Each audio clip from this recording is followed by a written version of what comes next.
Hello everyone, I'm Peter Nicholson, Game Director of Hearts of Iron 4, and I have with me Bradley Faithful Wright, who is our game designer. We're here to answer some questions that you've sent in. Our community staff have collated an enormous list of bizarre, weird and wonderful questions, and we're here to answer the ones that we think we can. Last one is, will the market increase or decrease with difficulty increases? Basically, I'm asking how, if the global market, custom designers will react to other difficulties. So right now, we have no direct effects, but we're not finished balancing yet. So maybe we'll introduce some of them, maybe we won't. Depends how we see the need. The AI in general is going to use the market quite a lot. And I mean, if the AI is acting differently based on its difficulty, its modifiers and that sort of thing, that will be reflected in the market. So harder difficulties, you will probably see changes to the way that the market economy functions. Will there be any new achievements added? Yes, there are going to be a bunch of new achievements. I don't think we've announced what they're going to be yet, but keep your eyes peeled. They'll be coming soon. Does Norway have the ability to recreate the Finland colony in Canada? I don't know the answer to this. Does it? I do. Yes, it does. There's some national focuses that let you get the claims on them and let you highly historically accurate claims. Yeah, exactly.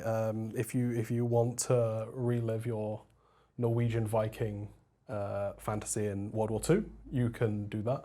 It sounds perfectly normal to me. Yeah, that's my favourite part of World War II is when Norway invaded Canada. Yes. What was the process you guys used to decide which theatre of World War II should be expanded next in a DLC, and why was the Nordic theatre chosen in the end? It's a good question, and we talked a bit about this back when No Step Back was released. A lot of people were a little bit sad that Finland wasn't included in No Step Back because of the Winter War and the Continuation War. Absolutely valid opinions, I think, but we also felt that there was a lot of opportunity for narrative and mechanics that focused on the Nordic region, and that Finland would really benefit from that. There are, of course, a bunch of areas around the world that haven't been covered by content yet. But the Nordic region is one very close to home. It had a lot of interesting narratives and ideas and things that we could do. Obviously, we're a studio based in Sweden, so there's a lot of strong opinions about how we should do this and when we should do it. But most of all, it's just a really interesting story. You don't find it represented in the history books all that much, outside of perhaps Finland and the Winter War. But there's actually a lot of interesting things going on throughout the Nordic region at the time. Yeah, and I think it's been really interesting for the team to tell kind of these stories that are a little less big battles and a little bit more key moments. Will there be new soundtracks dedicated to the Winter War? Yes.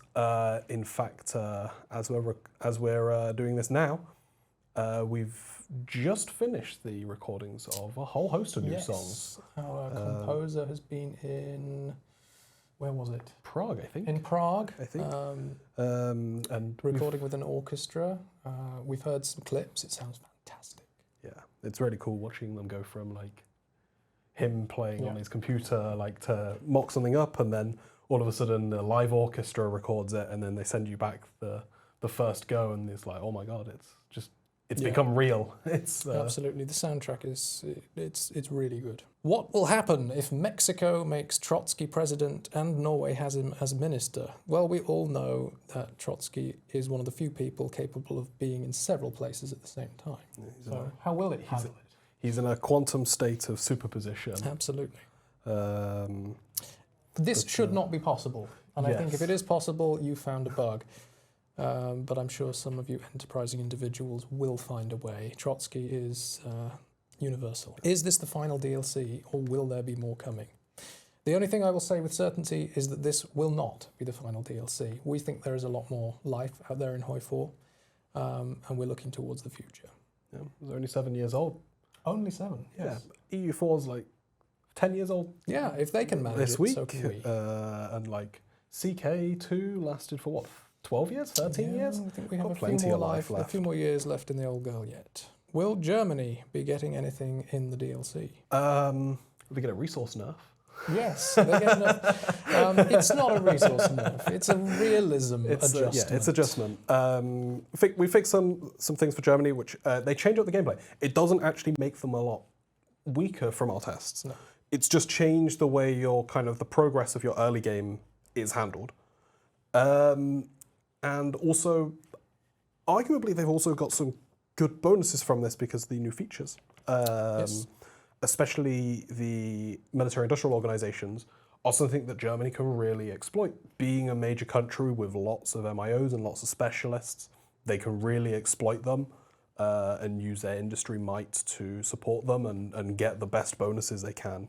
So Germany gets, along with all other countries in the game, get new ways to play and new content driven by the new features, even though they don't necessarily get a brand new tree. They're in a pretty good position to be able to make use of most of the features that we're adding. So, yes, but narrative content-wise, not so much. Yeah. I can also say, as a bonus as well, they're getting some new models for the special forces as well. Yes. Will there be a monarchy path for insert nation here? The question's about Denmark, but I think we can answer 4 of the questions just by answering them for every nation. You guys love your monarchies. Not going to ask too many questions beyond that. Will there be a monarchy path for Denmark? Yes. Yes. Will there be a monarchy path for Sweden? Yes. Finland? Yeah. And Norway? Yes. That's a yes. And you'll get to see all of those over the coming weeks as we show off the old history trees in detail in dev diaries. How will the new international market affect Lend-Lease? So, obviously they have a lot of interplay. Buying stuff is the new thing we're adding, and Lend-Lease is previously giving stuff away for free. Previously, it was a lot easier in general to get Lend-Lease earlier in the game. Now there's some extra rules that we've introduced, some world tension requirements and stuff like that, that kind of makes it a bit of a later game thing. But early game, you're going to see a lot more play with that international market because it's going to be what you've got. And if you need extra equipment, you're going to have to buy it. So this is going to affect all countries of all factions. So this is going to change up the way you probably use your Lend-Lease, at least in the early game. But it's still going to be a core part of the major war part of the game. You're still going to be relying on those major countries to help you with Lend-Lease. Will there ever be a fully fledged economy in the game like in Victoria 3? No. I can elaborate on that a bit. The answer is no. That's not what this game is about. For one, the game is just too short to accurately represent a sort of full-scale industrial economy. Countries like the United Kingdom, when they want to buy something, I'm simplifying a lot here, they invent money and they take out a loan. Yep. And they've been paying off that loan until 1998, I think. Yeah, the game is simply insane. not long enough to telegraph the consequences of doing that. We don't think it adds to the narrative experience all that much. We have ways of representing similar things, and the focus is on the war. It's not on balancing the books. Will super heavy tanks remain in their current state, or will they be changed according to the summer open beta changes? I think it's leaning on right now that they will be expanded upon from the summer open beta. We're pretty happy with the super heavy tank changes. There are some exploits that we need to take care of. There are some balance changes we need to make, just small tweaks. But the general theme of super heavies acting as support companies, we're pretty happy with. And I think we're going to expand those out to include super heavy TDs and super heavy anti-air as well. Absolutely. Is there a reason we can't transfer ships or fleets? There's a lot of reasons that we can't do that. Yeah, it's exploits being one of the main ones. Secondly, when did this happen? Outside of rare occasion. It's a very rare occasion, and there's one exception to this, which is convoys, which can be traded, and that's simply down to the nature of how convoys work compared to how normal ships work. The answers are very deep. They are both balance and technical and also exploit reasons. It's a multifaceted problem. And while it would be nice to do, it is not something that is particularly conducive to a good feature. Of course, we did in By Blood Alone add the possibility to steal your enemy's navy if you've defeated them in a war. So if you want to transfer ships or fleets, simply declare war on your neighbour and take them by force. You heard it here first. Dogs or cats? This is a controversial question for the Hearts of Iron team. There's a fairly even split. Hearts of Iron has always been a dog project. We have an error dog somewhere. I am not a dog person. I'm in the wrong place. I'm a cat person, so. But now when we go back to our team, they're going to murder us quietly. Yeah. So if you don't see us again, you know what happened. Will the new expansion improve game performance? This is not an easy question to answer. We don't know what rig you're using, what your spec is, and it's highly dependent on that, really. Adding new things to the game obviously slows them down. That's just a fact of life, but we do make an effort to make gains elsewhere when we add something new. So we will see. It's not going to harm it too much. Yeah, I don't think we've had an expansion yet where we haven't found somewhere to improve performance. Indeed. And it's something we pay attention to. It's something that we're always looking to see if we're losing performance so that we can gain it back. Can Sweden rule the seas? I mean, anybody can rule the seas if they try hard enough. Sweden has a long and proud history of failing to rule the seas. Don't call your ship the Vasa. Don't call your ship the Vasa. There is a museum in Stockholm dedicated to the Vasa. You can look it up. It neatly summarises Sweden's naval efforts. That's all I'll say. Will there be new special forces? In a manner of speaking, yes. The special forces tree that is coming in Arms Against Tyranny introduces a couple of new support companies, at least one for each of the major branches. You can also unlock Marine Commandos down the Marines tree, which are a regular regiment type. And of course you can alter how they play with the Special Forces tree. So kind of, and of course we're introducing a bunch of new models, 3D models for Special Forces, really cool looking ones. I'm very hyped about this one. Hi there, I wanted to ask how the team is doing. Yeah, that's it, bye. I mean, I think the team's doing pretty well. I think the team's doing pretty well. It's a calm atmosphere. We're not racing towards the finish line. We're taking it as it should be. Development done right. Nothing's on fire, and everybody's just come back from vacation. So there's still time yet. Yeah, we've got we had this discussion today in a meeting actually. We were looking at the bug numbers, and everyone was When's it going to go wrong? Everyone was just like, is QA not checking, or are we just fooling ourselves? Have we lost some tickets on Jira? We will see. I'm sure something will go wrong. It always manages to. But no, we're doing pretty well. Thank you for asking. Do you get this DLC on release with the DLC subscription? Yes, that applies to all DLCs. As soon as they're released, if you're on the subscription, it's yours for as long as you are subscribed. As a Danish person, I have to wonder why Denmark is not the most overpowered country in the upcoming expansion. Is this some kind of Swedish bias against Denmark? Well, you haven't played Denmark yet, but I'll tell you a secret. We're both British, as you can tell. We do have Swedes on the team, and we gave them the task of creating the Danish focus tree, so you can take it up with them afterwards. Will the rate at which you earn XP be increased? New ways to earn it added, since you are adding more places to spend it. We've tweaked things a little bit, but broadly speaking, no. Actually, the intention of the Special Forces tree is very much that it's something that you only really dive into during the war when you're generating a fair amount of experience or towards the mid to late stages of the game.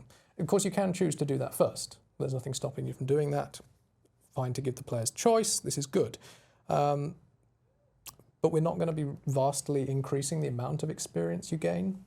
You're not supposed to be unlocking these things and all your doctrines before the war kicks off. This is something that you need to work on over time. Will trade law affect the international arms market? And if yes, how? So, right now, your trade law actually affects your arms market in a couple of ways. So, first of all, it actually limits how fast you can use the payments from the international market. So, if you have a more open economy, you can more readily use the capital that you've gained from other countries for your equipment. And also on some extremes, so if you have a closed economy, you can't trade at all. That's it. If you close your economy, you've closed your economy, so you can't trade with anybody. And this extends to also some other things such as the US Neutrality Act and the US isolationism. Both of those can also limit its ability. So we have quite a few places within the country's laws that actually affect the international arms market and limit how much you can exploit it or not. So Bradley, how does the Navy work? Do we have 3 hours and a whiteboard? Don't ask me is the simple answer. Good luck finding out. Let us know if you manage it. Yeah, it's. I don't have enough time or enough whiteboard space. The fun thing about the Navy is that even when we're diving through the simulation to fix bugs or to implement something, we find new parts of it that we didn't know existed. And that's what it's like working on a game that's had a life cycle of quite a lot of years. Yes. And a lot of hands touching it. It's good fun. Will there be a pre-order song? Absolutely. It's an unpronounceable polka. I'm not even going to try. Yeah, I put it into Google Translate earlier to hear how it pronounced it, and then I decided I wasn't going to pronounce it. It's a Finnish polka. It's a famous one. It's on the dev diary and on the as the pre-order bonus. So it's good. It's great, but English mouths were not designed to speak this language. Will the AI be able to use all of the new stuff in Arms Against Tyranny? Yes. Yes, I think so. Yeah, I think we generally try to do this unless it simply doesn't matter. The AI is able to make use of it.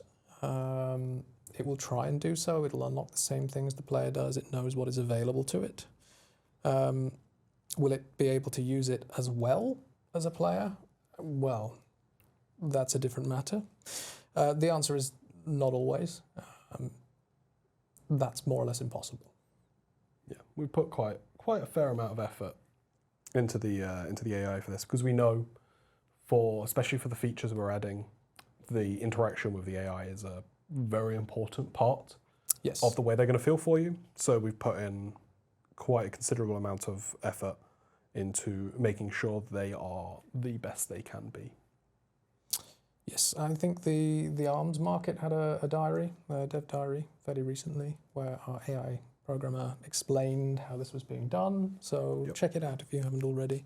It gives you a good idea of how it's done. Will the DLC bring more unit models for Scandinavia? Definitely. Yeah, we have a lot of unit models this time round. Not all for Scandinavia, but we have a bunch that are. Yes. What's your favourite? Ooh, I think there's some really cool kind of militia ones that got added for, I think it was Norway.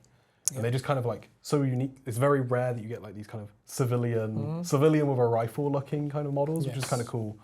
Or the ski troops of Finland. Yes, we have a snow buggy of some kind snow buggy as well. Yeah, there's a lot of really cool stuff.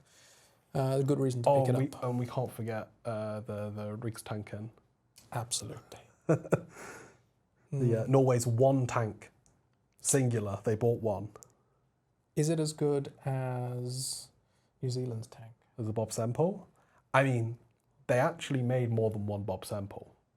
So like the Rikstanken it's maybe a little bit more of a tank, but they only had one, and it didn't have a turret either. Turrets are optional. It was supposed to have a turret. They just didn't. Oh, I see. They were too cheap to buy the turret. They just bought the hull and then put a wooden turret on it. Well, if they think you've got a turret. Yeah, it's psychological. Like it's a placebo tank. Yeah. Will there be more design companies for the Nordics? Almost certainly yes. There's a whole bunch. There's a whole bunch of design companies, and they're looking pretty good. Yep.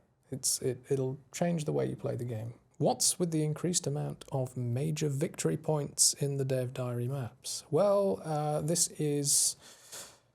it's a bit misleading, actually, and this is a change that we didn't... I don't think we've actually mentioned it anywhere up until this point, but we're changing the way the map zooms a little bit for victory points. We haven't added any or many victory points in the Nordic region or anywhere. We've actually just changed where they pop in when you zoom, and we've added a new level of icon to show you a sort of moderately important victory point. In the old system, you had major victory points that I think were 20 plus, and then you had everything else, which was just a small dot. We now have an in-between dot, and they'll pop in based on your zoom level.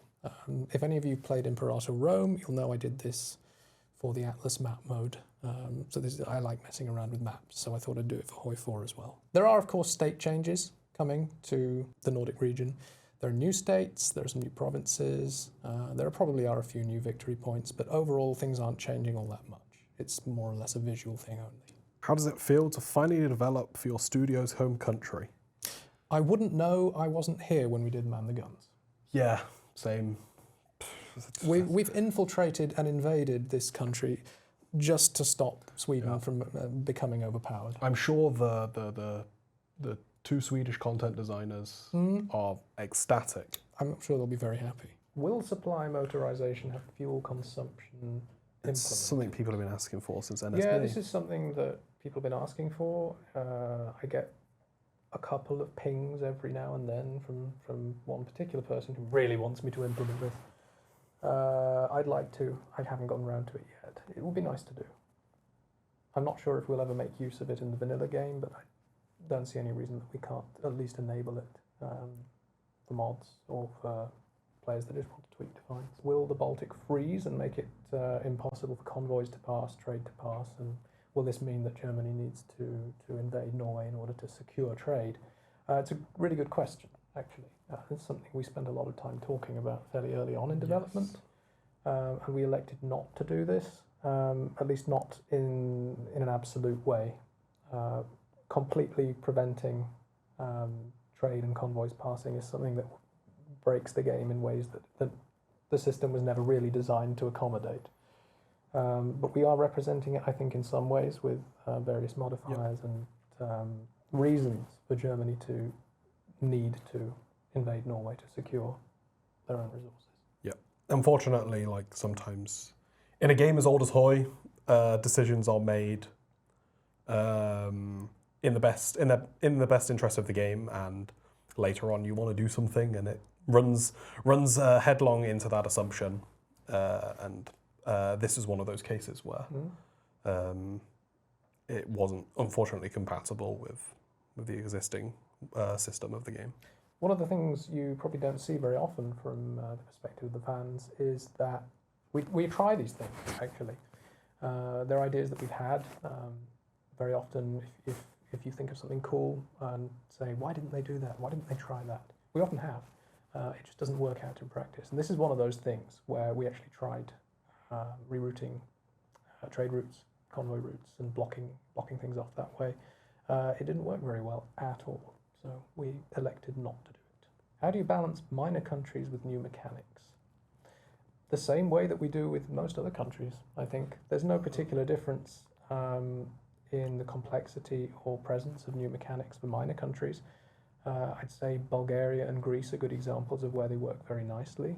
There are new mechanics just for those focus trees, just for that national content. And it's the same for the Nordic nations.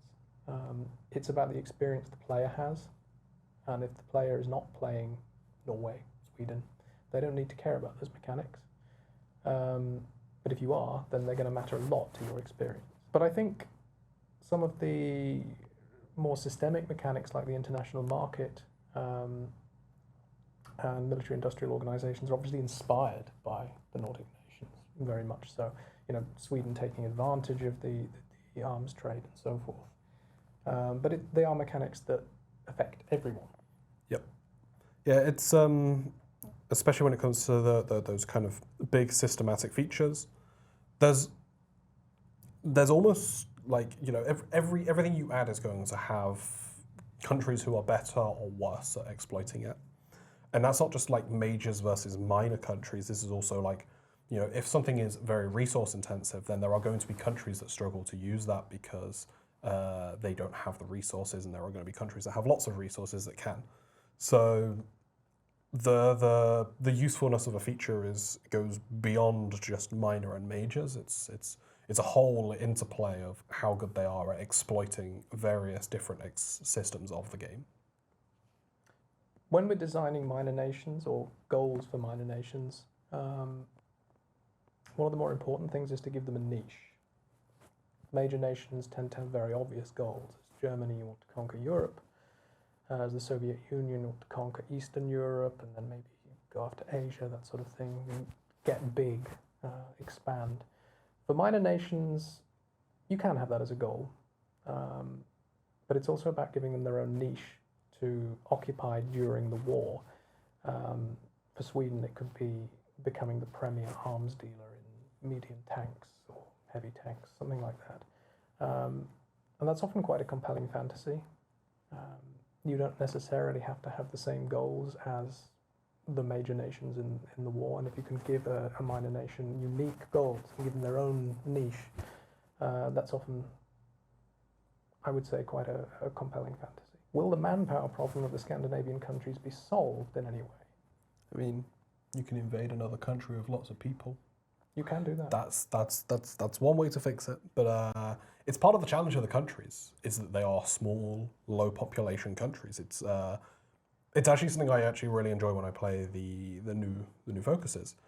Is that I have to, like, the start of the game is a challenge because I don't have many factories, I don't have a huge amount of resources, I don't have a huge amount of people. So like everything's an uphill battle, and you're surrounded by all these big countries coming for you.